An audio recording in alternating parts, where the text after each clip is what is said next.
Hello students, how are you all? I welcome you all to my channel Science by Kashish ma'am.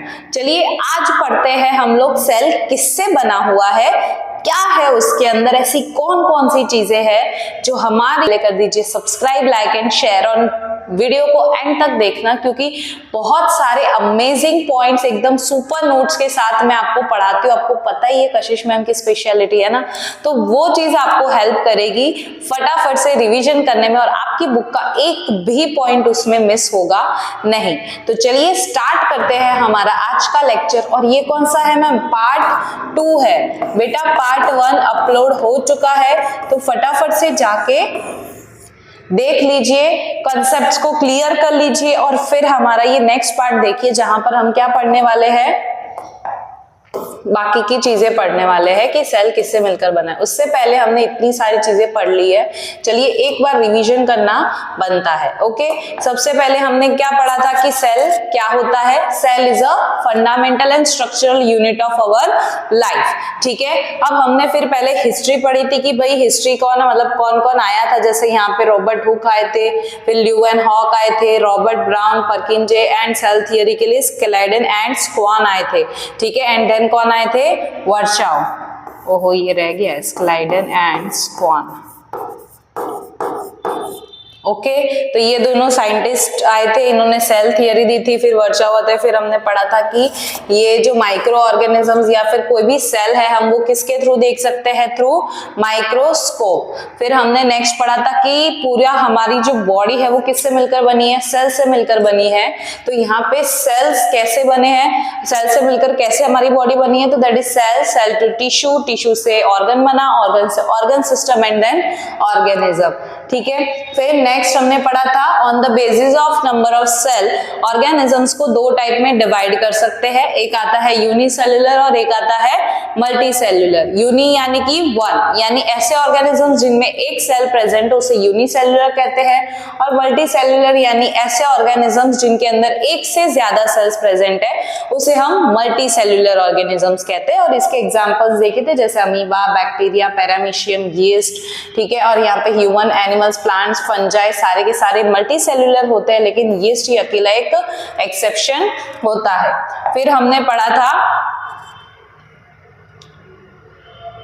Next sales के बारे में कि कौन से अलग अलग टाइप के सेल्स हमारी बॉडी के अंदर प्रेजेंट है, जिसमें हमने सबसे पहले पढ़ा था किसके बारे में? न्यूरॉन के बारे में पढ़ा था। किसके बारे में पढ़ा था? न्यूरॉन के बारे में पढ़ा था। ठीक है, और फिर हमने न्यूरॉन का ये स्ट्रक्चर भी देखा था और मैंने आपको बताया था ये one of the most important question है जो एग्जाम में आता ही आता है। नेक्स्ट है स्मूथ मसल सेल्स के बारे में हमने पढ़ा था, कुछ स्पिंडल शेप के दिखते हैं ये। ठीक है, फिर उसके बाद आती है बारी हमारे नेक्स्ट, ये वाले पढ़े थे हमने, ब्लड सेल्स। ठीक है, ब्लड सेल कौन कौन से होते हैं? आरबीसी, डब्ल्यूबीसी एंड प्लेटलेट्स, है ना। फिर मैंने आपको इसके फंक्शंस भी काफी अच्छे से डिटेल में बताए थे। फिर हमने ये देखा था ये क्या है आपका? ओवम सेल है। ये क्या है आपका? Ovum cell. ठीक है, फिर हमने पढ़ा था बोन सेल के बारे में कि बोन सेल किस तरीके का दिखता है। ये स्पर्म सेल है। ठीक है, ये क्या है? फैट सेल है। और ऐसे करके हमने ये चीज कंप्लीट करी थी। और हाँ, ये तो मैंने आपको बता ही दिया है। ओहो, हम टू नंबर की साइड पे। हाँ, फिर हमने पढ़ा था कि भाई जो भी ऑर्गेनिज्म होता है उसका जो साइज या फिर उसका शेप जो होता है ना, वो उसके फंक्शन के अकॉर्डिंग होता है कि वो क्या काम कर रहा है। जैसे न्यूरॉन्स का काम है ब्रेन को सिग्नल भिजवाना है, वापस से सिग्नल, मतलब सिग्नलिंग का काम है। तो इसीलिए इसमें क्या चाहिए? फास्ट वर्क चाहिए। इसलिए इसके न्यूरॉन्स जो है वो लंबे लंबे और एक दूसरे से कनेक्टेड है ताकि सिग्नलिंग जो है वो फास्ट हो सके। फिर हमने अमीबा का भी एक एग्जाम्पल देखा था, उसका इरेगुलर शेप क्यों है। हार्ट जो है हमारा क्या करता है? ब्लड को पंप करता है, स्टमक डाइजेस्ट करता है। फिर हमने देखा था देखा नहीं था, मैंने आपको बोला था कि पार्ट 2 आएगा, उसमें हम पढ़ेंगे नेक्स्ट आगे की चीजें कि सेल किससे मिलकर बना हुआ है।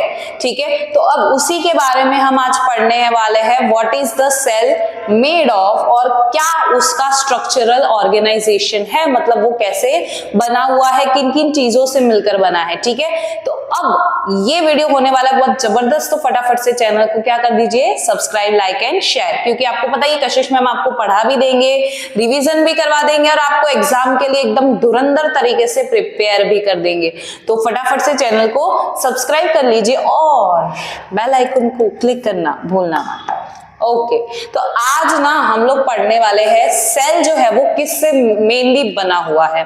तो आपको मेन चीज याद रखनी है कि सेल जो है हमारा मेन किससे मिलकर बना है। सबसे पहले तो मैंने आपको उस दिन भी बताया था कि सबसे बाहर की जो लेयर होती है, अगर प्लांट की बात करें तो प्लांट में सेल वॉल होता है, लेकिन एनिमल सेल में सेल वॉल होता नहीं है। फिर हमने ये भी पढ़ा था कि भाई जो हमारा एनिमल सेल है उसमें सबसे आउटर मोस्ट लेयर कौन सी होगी, सेल मेम्ब्रेन होगी, वाइल प्लांट सेल में सेल वॉल होती है। ठीक है, मेन हम यहाँ पे बात करेंगे, यहाँ पे ये क्या है हमारा प्लाज्मा मेम्ब्रेन। ठीक है, अंदर क्या होगा, ये फ्लूइड फिल्ड स्पेस मैंने आपको बताया था, this is fluid filled space is your cytoplasm and यहाँ बीच में गोला होता है और मैंने बताया भी था ये गोले गोले को हम क्या बोलते हैं, न्यूक्लियस बोलते हैं। क्या बोलते हैं, न्यूक्लियस बोलते हैं।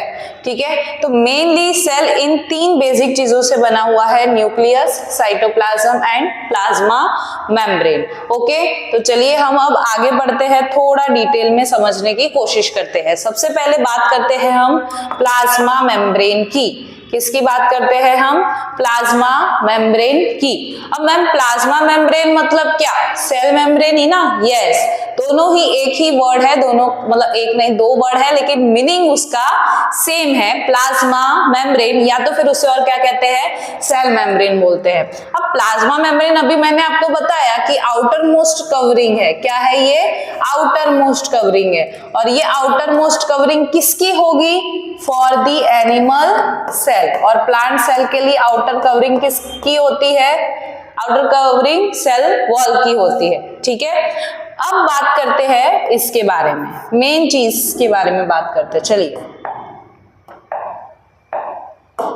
ओके, यहां ध्यान दो, सबसे इंपॉर्टेंट चीज के बारे में हम बात करते हैं। पास ज्यादा होता है ना, उसमें से निकलकर जिसके पास कम है उसके पास चला जाता है।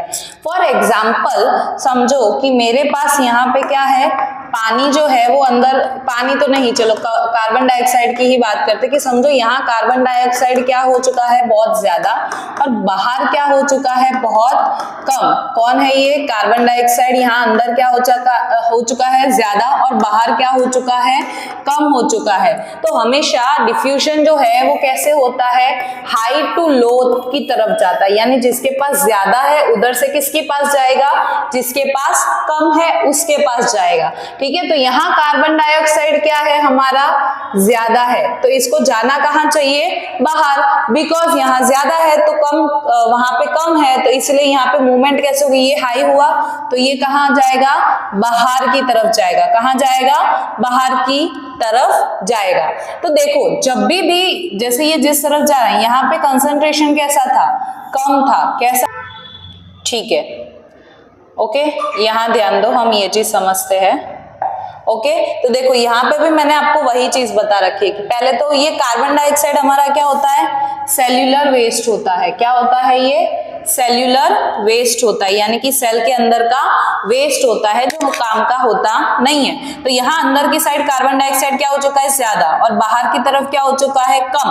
तो मैंने अभी बताया कि हाई से लेकर लो की तरफ जाता है, तो ये हाई से लो की तरफ गया, so this is your diffusion. इसी को हम क्या कहते हैं, डिफ्यूजन बोलते हैं। अब डिफ्यूजन सेम चीज ऑक्सीजन में भी होती है। ऑक्सीजन में सोचो क्या होता होगा, अंदर का जो सेल है, सेल के अंदर ऑक्सीजन का कंसंट्रेशन क्या हो जाएगा, कम, वाइल बाहर का कंसंट्रेशन क्या हो जाएगा, ज्यादा हो जाएगा। तो इसी की वजह से अब जहां ज्यादा है उधर से किधर आएगा, कम की तरफ, यानी बाहर से कहां आएगा, अंदर की तरफ। देखो यहाँ पे भी सेम चीज है, ऑक्सीजन बाहर की तरफ क्या हो चुका है, ज्यादा, वाइल अंदर की तरफ हो चुका है कम। तो यहाँ पे भी क्या हुआ, सॉरी यहाँ पे थोड़ी उल्टी डायरेक्शन लिख दी हमने हाई टू लो की, ठीक है, वापस लिख देते हैं। ठीक है, कैसे जाएगा, इधर ये था हाई और ये हाई से किधर जा रहा है, लो की तरफ जा रहा है। समझ आई बात। तो जो भी गैसियस एक्सचेंज होता है वो किसके थ्रू होता है, डिफ्यूजन के थ्रू होता है। ठीक है, और ये कैसे हो सकता है, जैसे समझो अभी हमने यहाँ पे स्लाइड में समझा था ठीक है, जैसे यहाँ कार्बन डाइऑक्साइड ज्यादा, यहाँ कम, और यहाँ पे ऑक्सीजन समझो क्या हो चुका है, कम, और बाहर की तरफ क्या हो चुका है, ज्यादा। तो मूवमेंट कहाँ की तरफ हुई इसकी, यहाँ अंदर की तरफ हुई, समझे। तो इस तरह से गैसियस एक्सचेंज जो है वो चलता रहता है। अब ये किस किस के बीच में हो सकता है, हो सके तो एक सेल और दूसरे सेल के बीच में भी ऐसे गैसियस एक्सचेंज कभी कभार चलते रहते हैं, और हो सकता है कि ये सेल, जैसे यहाँ पे एक्सटर्नल एनवायरनमेंट से बात कर रहा है ना, तो यहाँ पे क्या हो सकता है, सेल के साथ कौन आ सकता है, और इधर एक्सटर्नल एनवायरनमेंट्स में, एनवायरनमेंट के साथ भी इसकी बात हो सकती है ना। समझ आई ये चीज, ठीक है। तो यहाँ पे ध्यान दो, ये रहा, ठीक है। तो यहाँ पे मैंने यही बताया कि ये क्या है, देखो एक तो प्लाज्मा मेम्ब्रेन का काम समझ आया, आउटर मोस्ट कवरिंग है। फिर हमने बात करी कार्बन डाइऑक्साइड और ऑक्सीजन की, कि यहाँ पे देखो क्या होता है, डिफ्यूजन होता है। डिफ्यूजन मतलब गैसियस एक्सचेंज होता है, जहां पर कहाँ जाता है, हाई टू लो कंसंट्रेशन की तरफ जाता है। तो यहाँ पे ये मेरा सेल था, सेल के अंदर का जो कंसंट्रेशन कार्बन डाइऑक्साइड का था वो कैसा था, ज्यादा था, और जो बाहर का है वो कार्बन डाइऑक्साइड का कंसंट्रेशन कैसा था, कम, कम था। तो यहाँ ज्यादा से लो की तरफ ये गया, और यहाँ पे क्या हुआ, बाहर, मतलब सीधा दिमाग में रखना है, ज्यादा से कम की तरफ। कहाँ जाएगा, ज्यादा से कम की तरफ मूवमेंट होती है इन डिफ्यूजन। ओके, यस मैम, ये चीज हमें समझ आ गई। अब हम बढ़ते हैं नेक्स्ट, कि मैम ये तो गैस की बात हुई, लेकिन वाटर कैसे एक्सचेंज होता है। तो वाटर में जो डिफ्यूजन होता है ना, उसको हम क्या कहते हैं, ऑस्मोसिस कहते हैं। सीधी बात, नो बकवास, है ना। वाटर जो होता है, वाटर के अंदर क्या होता है, जो डिफ्यूजन की हम बात कर रहे हैं उसको हम क्या बोलते हैं, ऑस्मोसिस बोलते हैं। क्या कहते हैं, ऑस्मोसिस बोलते हैं, ठीक है।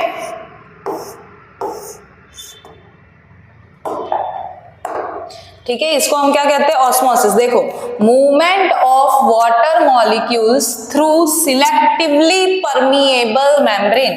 अभी आपको एक और चीज मैं बता दूं कि जो प्लाज्मा मेम्ब्रेन होती है ना, वो कैसी है कि ऐसा नहीं है कि सभी को आने देगी, चलो आ जाओ आ जाओ आ जाओ, चलो पार्टी करते हैं। नो, वो एकदम सिलेक्टेड मेंबर्स को ही, यानी सिलेक्टेड पार्टिकल्स या फिर सिलेक्टेड मॉलिक्यूल्स का ही मूवमेंट होने देती है, हर एक का मूवमेंट नहीं करवा है। तो ये कैसी हुई, सिलेक्टिवली परमिएबल। समझ आ रहा है, सिलेक्टिवली परमिएबल किसे कहा जाता है, कि जो सिलेक्टेड चीजों को अंदर या बाहर आने की परमिशन देता हो, सभी को आने जाने का अलाउड नहीं है, समझे, वरना तो कोई भी आकर उसे उड़ा देगा, है ना, सेल को।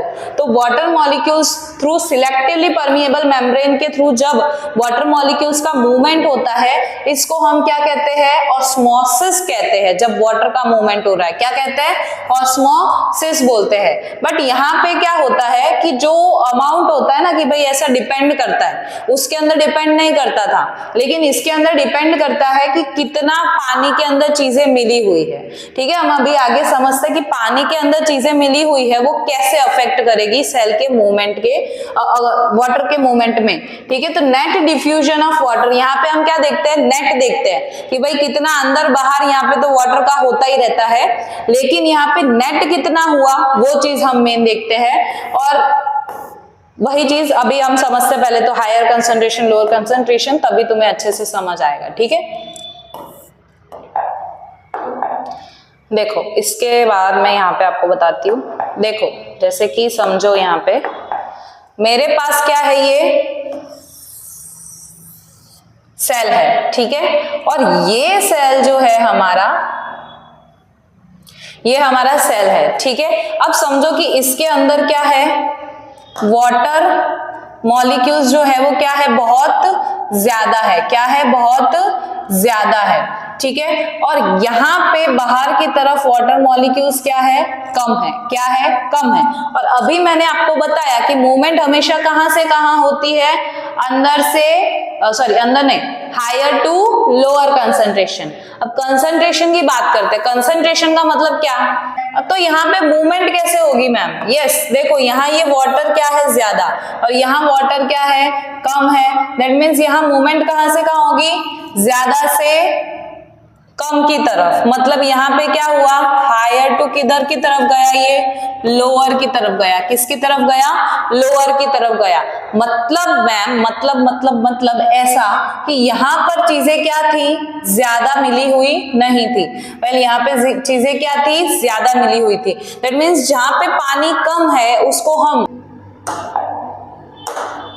देखो ये मेरा सेल था, यहाँ पे बाहर की तरफ पानी क्या था, बहुत ही ज्यादा, और अंदर की तरफ पानी कैसा था हमारा, बहुत ही कम था। तो अभी मैंने बताया कि पानी कहां से कहां मूव करता है, ये भी हाई टू लो की तरफ, कहां मूव करता है, हाई टू लो की तरफ। तो यहाँ पे पानी ज्यादा है और यहाँ पे पानी क्या है, कम है। अब पानी कम है दैट मीन्स मूवमेंट कहाँ की तरफ होती है, यहाँ पे कहाँ होगी, इधर की तरफ, अंदर की तरफ ज्यादा। पर ऐसा है क्या मैम बाहर निकलेगा ही नहीं बिल्कुल भी पानी, नहीं ऐसा नहीं होता, यहाँ दोनों डायरेक्शन में मूवमेंट होती है। बट कैसा है कि ज्यादा पानी कहाँ आएगा, अंदर की तरफ, और कम पानी बाहर की तरफ जाएगा। ठीक है, तो यहाँ पे ये सेल क्या करेगा, बहुत सारा पानी गेन करेगा, इट विल गेन वाटर, और इसी को हम क्या कहेंगे, ऑस्मोसिस। और ये जो ऑस्मोसिस का सोल्यूशन है तो इसे हम क्या कह देंगे, हाइपोटोनिक सोल्यूशन। क्योंकि जहां अंदर की बात देखनी हमें कि अंदर क्या चल रहा है, अंदर पानी कम है, मतलब यहाँ पे पानी कम है मींस ये सोल्यूशन कैसा हुआ, हाइपोटोनिक सोल्यूशन। जब ये पानी गेन कर रहा है ना, तभी तो कर रहा है हाइपोटोनिक सोल्यूशन। तो ये सेल कैसा हो जाएगा, स्वेल अप हो जाएगा। ठीक है, अब यहाँ बात करते हैं आइसोटोनिक की। अब इसमें कैसा है कि आइसो का मतलब क्या होता है, इक्वल, आइसो मतलब इक्वल। तो दोनों ही तरफ जब वाटर के मॉलिक्यूल्स इक्वल है तो दोनों ही तरफ मूवमेंट कैसी होगी, इक्वल हो गई। जैसे दो मॉलिक्यूल्स बाहर गए तो दो मॉलिक्यूल्स अंदर आए, मतलब सेम मूवमेंट जब होगी तब हम क्या कहेंगे, आइसोटोनिक सोल्यूशन। मतलब इसमें हम क्या बात करते हैं, नेट की बात करते हैं कि नेट यहाँ पे क्या हुआ। तो टोटल अगर हम देखें तो कोई भी मूवमेंट वाटर का हुआ ही नहीं, ऐसे देखने जाए तो यहाँ पे सेल की साइज कैसी रहेगी, सेम रहेगी। थर्ड केस आता है हमारा जिसमें क्या, ये सेल है हमारा जहां अंदर की तरफ पानी क्या है, ज्यादा, और बाहर की तरफ पानी कैसा है, कम है। दैट मीन्स यहाँ मूवमेंट कैसी होगी, हाई टू लो, यानी बाहर की तरफ होगी। तो बाहर पानी निकलता जाएगा तो सेल कैसा हो जाएगा, श्रिंक होता जाएगा। अब श्रिंक होता जाएगा दैट मीन्स यहाँ पर हम क्या कहेंगे, this is a hypertonic solution. क्या कहेंगे, हाइपरटोनिक सॉल्यूशन। बाहर का जो होगा ना सॉल्यूशन वो कैसा हुआ, हाइपरटोनिक हुआ। ठीक है, अब आई होप सो आपको इतनी चीजें समझ में आ चुकी होगी। अंदर बाहर, तो ये सारी चीजें किसके थ्रू होती है, ऑस्मोसिस के थ्रू होती है। दूसरा जैसे हम बोलते हैं रूट्स पानी एब्जॉर्ब कर रही है, तो रूट्स पानी एब्जॉर्ब किसकी मदद से करती है, किसके थ्रू करेगी, ये भी ऑस्मोसिस के थ्रू करेगी। किसके थ्रू करेगा, ये भी ऑस्मोसिस के थ्रू। और क्या आएगा मैम कि जैसे हमारा सेल जो होता है, बोलते हैं ना न्यूट्रिएंट्स एब्जॉर्ब करता है, तो ये न्यूट्रिएंट्स एब्जॉर्ब भी कैसे करेगा, with the help of osmosis. Okay, clear, yes ma'am, clear. Next हम पढ़ते हैं कि प्लाज्मा मेम्ब्रेन जो है वो किसकी बनी हुई है। ठीक है, ठीक है, अब प्लाज्मा मेम्ब्रेन की बात करें ना तो मेन चीज क्या ध्यान रखनी, ये तो एक क्या है, फ्लेक्सिबल है, मतलब जैसा चाहे वैसा शेप नहीं हम बोल सकते, लेकिन थोड़ा बहुत भी उससे जैसे समझो कि थोड़ा सा फूलना है या फिर थोड़ा सा श्रिंक होना है तो वो चीजें वो कर सकता है। ठीक है, जैसे अमीबा हमने पढ़ा था कि फूड जो होता है उसको पता है ऐसे एंगल मतलब खुद के अंदर लाता है, तो वो किसके थ्रू होता है, because of plasma membrane. Plasma membrane नहीं होगी तो वो चीज कैसे कर पाएगा। ठीक है, जैसे फूड है या फिर कोई अदर मटेरियल्स है उसको अपने अंदर लेता है। जैसे यहाँ पे समझो कि ये अमीबा है, ये फूड पार्टिकल है। ठीक है, तो ये इसको क्या करना चाहेगा, अपने अंदर लाना चाहेगा, तो ये लाता किसके थ्रू है, देखो यहाँ पे ये इसको क्या करेगा, एनगल्फ करेगा, वहां से अंदर लेगा बॉडी के अंदर। और जब कोई भी चीज अंदर की तरफ आती है, अंदर के लिए क्या वर्ड यूज करते हैं, एंडो। क्या वर्ड यूज करते हैं, एंडो। और हमारे कहां पर आ रही है, साइटोप्लाज्म के अंदर आ रही है, तो इसमें हम क्या कहते हैं, एंडोसाइटोसिस। क्या कहते हैं, एंडोसाइटोसिस, है ना। जब भी कोई मटेरियल जो है वो सेल एनगल्फ करता है, खुद के अंदर लाता है, अंदर की तरफ, तो क्या वर्ड यूज करते हैं, एंडो। एंडो का मतलब क्या होता है, अंदर। एंडो का मतलब क्या होता है, अंदर होता है, ठीक है। दूसरी चीज कि जैसे अब ये प्लाज्मा मेम्ब्रेन बनी किससे हुई है, this is the most important चीज आपके एग्जाम में आती है, पूछते हैं, that is with the help of lipids and proteins. किससे मिलकर बना हुआ है plasma membrane, that is made up of lipids and proteins. किससे मिलकर बना है, that is because of lipids and proteins. Proteins ये दो ऑर्गेनिक मॉलिक्यूल्स है, लिपिड्स प्रोटीन्स, इनसे मिलकर हमारा सेल मेम्ब्रेन जो है वो बना हुआ है। डन। नेक्स्ट हम बात करते हैं अब सेल वॉल की। सेल वॉल क्या है भाई, सबसे आउटर कवरिंग है, लेकिन ये आउटर कवरिंग किसके लिए है, प्लांट्स के लिए। एनिमल सेल्स के अंदर ये आउटर कवरिंग हमारी कौन होती है, प्लाज्मा मेम्ब्रेन होती है।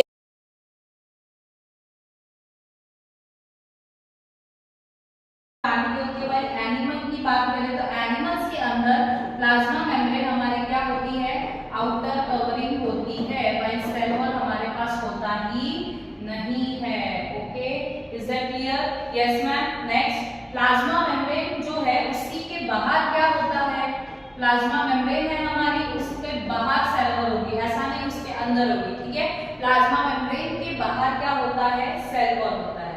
अब जो हमारा प्लांट है ना, वो प्लांट जो है उसकी जो सेल वॉल है, क्या है, सेल वॉल। वो सेल वॉल किससे मिलकर बना है, सेल्यूलोज से मिलकर बना है। किससे मिलकर बना है, सेल्यूलोज के थ्रू बना है, ठीक है। तो प्लांट जो है उसकी जो सेल वॉल है वो किससे मिलकर बनी है, सेल्यूलोज से बनी है, जिसकी वजह से अब ये सेल्यूलोज जो है वो कैसा है, कॉम्प्लेक्स मटेरियल है। कैसा है, कॉम्प्लेक्स मॉलिक्यूल है, ठीक है। और ये क्या करता है, साथ ही साथ हमारे प्लांट को स्ट्रेंथ भी प्रोवाइड करने का काम कौन करता है, सेल वॉल करता है। चलिए अब एक इस चीज को समझते हैं कि प्लाज्मोलाइसिस क्या होता है। आपको एग्जाम में भी पूछा जाता है, व्हाट इज प्लाज्मोलाइसिस। ये हमारी क्या है, ये सब तो ये क्या है, हमारी सेल वॉल है, इसके अंदर बहुत सारा क्या है, पानी है, और बाहर की तरफ पानी क्या है, कम। तो आपको पता ही है कि मैम हाई टू लो जाता है, मतलब कि यहाँ पानी कैसे जाएगा, अंदर से बाहर की तरफ जाएगा, मतलब यहाँ पे सेल क्या होगा, श्रिंक हो जाएगा, या तो हम क्या बोल सकते हैं, कॉन्ट्रैक्ट हो जाएगा। ये मैम समझ आ गई इतनी चीज। अब यहाँ पे कॉन्ट्रैक्शन जब होता है सेल का, ठीक है, यहाँ पे कॉन्ट्रैक्शन हो रहा है, तो सेल वॉल जो होती है वो क्या जाती है, ऐसे सेल वॉल से क्या होती जाएगी, जैसे समझो कि, अच्छा ऐसे समझो कि जैसे ये इसकी सेल वॉल थी, ठीक है, ये समझो ये सेल वॉल थी, और इसके अंदर ये क्या थी, प्लाज्मा मेम्ब्रेन थी। अब सेल वॉल थोड़ी ना मूव करेगी, यहाँ पे हमारा जो ये समझो कि ये सेल वॉल है, तो ये जैसे जैसे स्ट्रिंग होता जाएगा, ठीक है, तो यहाँ पे एक्चुअली क्या होगा, ये प्लाज्मा मेम्ब्रेन क्या होती जा रही है, सेल वॉल से थोड़ी दूर होती जा रही है, क्या होगी, सेल वॉल से दूर होती जा रही है, थोड़ी अंदर की तरफ आ रही है, अवे जा रही है सेल वॉल से, तो इसीलिए हम इसको क्या कहते हैं, प्लाज्मोलाइसिस बोला जाता है। बेसिकली क्या है, सेल वॉल होता है, सेल वॉल के अंदर प्लाज्मा मेम्ब्रेन होती है। अब सेल वॉल कभी भी फ्लेक्सिबल नहीं है, वो रिजिड है, ठीक है, वो बिल्कुल भी ऐसे हिल-डुल नहीं सकता। तो जो प्लाज्मा मेम्ब्रेन होती है तो वो क्या होती जाएगी, उस सेल वॉल से थोड़ी अंदर की तरफ आएगी, दैट मींस यहाँ पे क्या होगा, वो अवे जाएगी सेल वॉल से। इसी को हम क्या कहते हैं, प्लाज्मोलाइसिस कहते हैं। नेक्स्ट अब समझना है हमें न्यूक्लियस के बारे में। किसके बारे में समझना है, न्यूक्लियस। आपको पता ही है ना, ये यहाँ पे हमारा सेल होता है, और इस सेल के अंदर ये गोलू गोलू होता है, ये गोलू गोलू का नाम क्या है, न्यूक्लियस है। क्या नाम है इसका, न्यूक्लियस है, ठीक है। अब समझो यहाँ पे न्यूक्लियस की बात करते हैं। न्यूक्लियस क्या है, हमारी डबल लेयर है ना, न्यूक्लियस एक लेयर नहीं है, उसके अंदर कितनी है, 2 लेयर्स है, तो it is a double layer membrane, it have that is nuclear membrane जिसे कहा जाता है। ये न्यूक्लियर मेम्ब्रेन जो होती है उसमें छोटे छोटे पोर्स होते हैं। अब वो पोर्स किस लिए होते हैं, कि ताकि न्यूक्लियस में से कोई मटेरियल बाहर भिजवाना है साइटोप्लाज्म में, या साइटोप्लाज्म से कुछ अंदर लाना है, तो उसमें ये हेल्प करता है कौन, न्यूक्लियर मेम्ब्रेन के छोटे छोटे पोर्स। नेक्स्ट बात करते हैं कि मैम फिर ये न्यूक्लियस जो है एक्चुअली उसमें क्या प्रेजेंट होता है, तो उसमें होते हैं क्रोमोसोम्स। क्या होते हैं, क्रोमोसोम्स। मैम ये क्रोमोसोम्स कौन सी चीज है, क्रोमोसोम्स जो है वो किससे मिलकर बने हुए हैं, डीएनए और प्रोटीन से मिलकर बने। किससे मिलकर बने हैं, डीएनए एंड प्रोटीन से मिलकर बने हैं। दूसरी चीज, जब सेल डिवाइड, क्या मैम हमें ये ऐसे ही दिख जाएंगे, नो, जब ये सेल डिवाइड हो रहा होता है ना, उस टाइम पे हमें ये क्रोमोसोम्स देखने को मिलते हैं। दूसरी चीज तो मैम क्रोमोसोम्स के पास है क्या, तो ये क्या करते हैं, जो भी हमारे जैसे पेरेंट्स से मिलते जुलते कैरेक्टर्स है, जो इनहेरिटेंस के जो कैरेक्टर्स होते हैं, वो सारी चीजें किसके पास होती है, क्रोमोसोम्स के पास होती है ना, जो जनरेशन टू जनरेशन आगे पास ऑन होता है। अब बात करते हैं कि मैम ये डीएनए क्या होता है। सो डीएनए का फुल फॉर्म जो है वो एग्जाम में पूछते हैं, जो आपको आना चाहिए। DNA is a deoxyribonucleic acid. क्या है इसका फुल फॉर्म, डीऑक्सीराइबोन्यूक्लिक एसिड। अब इसके जो फंक्शनल सेगमेंट्स होते हैं, जो काम करते रहते हैं, उनका नाम क्या है, जीन्स है। फंक्शनल सेगमेंट्स का नाम क्या है, जीन्स है। अब सेल जब भी डिवाइड नहीं कर रहा होता तो वो उसके अंदर क्रोमोसोम्स जो है वो हमें कैसे दिखते हैं, क्रोमैटिन के फॉर्म में देखने को मिलते हैं। किस फॉर्म में देखने को मिलते हैं, क्रोमैटिन के फॉर्म में देखने को मिलते हैं। अब मैम ये क्रोमैटिन क्या होता है, क्रोमैटिन क्या है, हमारा एंटेंगल्ड मास होता है थ्रेड, जैसे कि एक गुच्छा हो ना थ्रेड का, ऐसा दिखता है।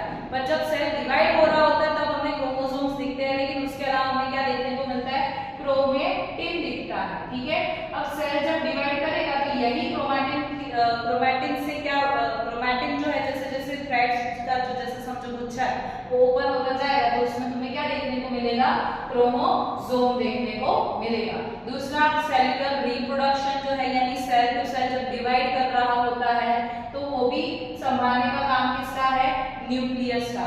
ठीक है, नेक्स्ट जो भी केमिकल एक्टिविटीज चलती रहती है सेल के अंदर, वो भी संभालने का काम किसका है, न्यूक्लियस का है। ठीक है, और ऐसा रीजन जैसे जैसे बैक्टीरियाज की बात करें तो बैक्टीरियाज के अंदर क्या होता है, उनका न्यूक्लियर रीजन जो है, उनकी न्यूक्लियर मेम्ब्रेन वो प्रॉपर्ली वेल डेवलप्ड नहीं है ना, इट इज पुअरली डेवलप्ड, अच्छे से डेवलप्ड नहीं है। ठीक है, तो इसीलिए इसको क्या कहा जाता है, न्यूक्लियोइड बोलते हैं। क्या कहते हैं हम इसे, न्यूक्लियोइड कहते हैं। अब जिसके पास न्यूक्लियर मेम्ब्रेन प्रॉपर नहीं है और साइटोप्लाज्मिक ऑर्गेनेल्स नहीं, हम आगे नेक्स्ट लेक्चर में पढ़ने वाला ऑर्गेनेल्स क्या होता है।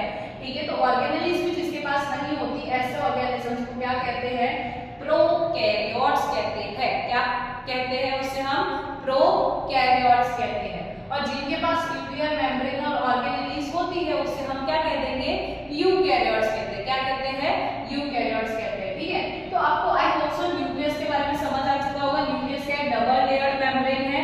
ठीक है, और जिसके पास न्यूक्लियर मेम्ब्रेन प्रेजेंट है उसमें छोटे छोटे पोर्स है, और वो छोटे छोटे पोर्स एक्सचेंज में हेल्प करते हैं। दूसरा आपने पढ़ा कि जो हमारा न्यूक्लियस है उसके अंदर क्या प्रेजेंट है, ऐसे देखने जाता है जैसे गुच्छे जैसा प्रेजेंट होता है, दैट इज योर क्रोमैटिन। अब जब सेल डिवाइड नहीं करता तो क्रोमैटिन दिखता है, लेकिन जब सेल डिवाइड हो रहा होता है तब हमें क्या देखने को मिलता है, उसमें से क्रोमोसोम्स देखने को मिलते हैं। क्रोमोसोम्स किससे मिलकर बने हैं, तो डीएनए और प्रोटीन से मिलकर बने। डीएनए क्या होता है, it is a deoxyribonucleic acid, है ना। इसके जो फंक्शनल सेगमेंट्स होते हैं उसे हम क्या कहते हैं, जीन्स कहते हैं। इतनी चीज समझ आ चुकी है। और इनके पास क्या होता है, पेरेंट्स से जनरेशन में जो कैरेक्टर्स पास करने हैं उसकी सारी इंफॉर्मेशन किसके पास है, क्रोमोसोम्स के पास है। दूसरा सेल्यूलर रिप्रोडक्शन में हेल्प कौन करेगा, न्यूक्लियस। केमिकल एक्टिविटीज कौन संभालेगा, nucleus. And last but not the least की जो भी अनडिफाइंड न्यूक्लियर रीजन है वो किसमें होता है, प्रोकैरियोट्स में होता है। यूकैरियोट्स में प्रॉपर न्यूक्लियर रीजन हमारा डेवलप होता है। डन। अब हमारा आएगा नेक्स्ट लेक्चर जिसमें पार्ट 3, जिसमें हम क्या पढ़ने वाले हैं, about prokaryotes and eukaryotes. And बेटा आपके अगर भाई बहन कोई भी 7th 8th 9th 10th में पढ़ते हो तो फटाफट से उनको हमारी प्लेलिस्ट शेयर कर दीजिएगा। हमारी प्लेलिस्ट भी बनती जा रही है जहां पर आपको सारे वीडियो सीक्वेंस वाइज मिल जाएंगे, आपको बार बार ढूंढने को भी टाइम लगाना पड़ेगा नहीं। ठीक है, नेक्स्ट लेक्चर में हम लोग पढ़ने वाले हैं about the prokaryotes and eukaryotes. इनके बीच का डिफरेंस बहुत ज्यादा पूछा जाता है एग्जाम के अंदर, तो रेडी रहिएगा हमारे नेक्स्ट लेक्चर के लिए, that is prokaryotes versus eukaryotes will be in the part 3 by your Kashish ma'am.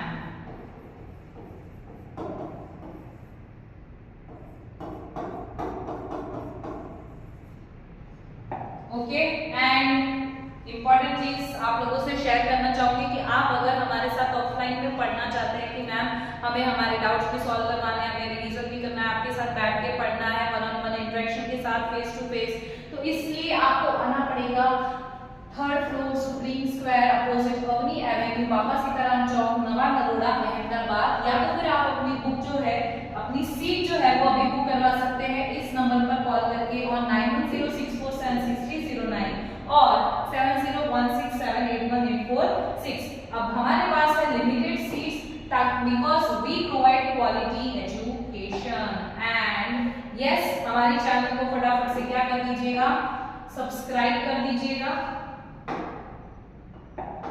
ताकि आपको ऐसे प्यारे प्यारे वीडियोस, कॉन्सेप्चुअल वीडियोस जो है वो मिलते रहे। और जो आपकी घंटी है, घंटी है ना, ऐसी वाली घंटी, वो बजाना भूलना मत। ओके, फटाफट से घंटी भी बजा दीजिए, ठीक है। And yes, thank you so much my favourites. फटाफट से चैनल को सब्सक्राइब कर दीजिए, लाइक कर दीजिए, अपने फ्रेंड्स के साथ भी शेयर कर दीजिए। Thank you so much. And yes, notes की टेंशन लेना मत, नोट्स आपको मिल जाएंगे टेलीग्राम चैनल पर, तो फटाफट से जाइए टेलीग्राम चैनल को ज्वाइन कर लीजिए।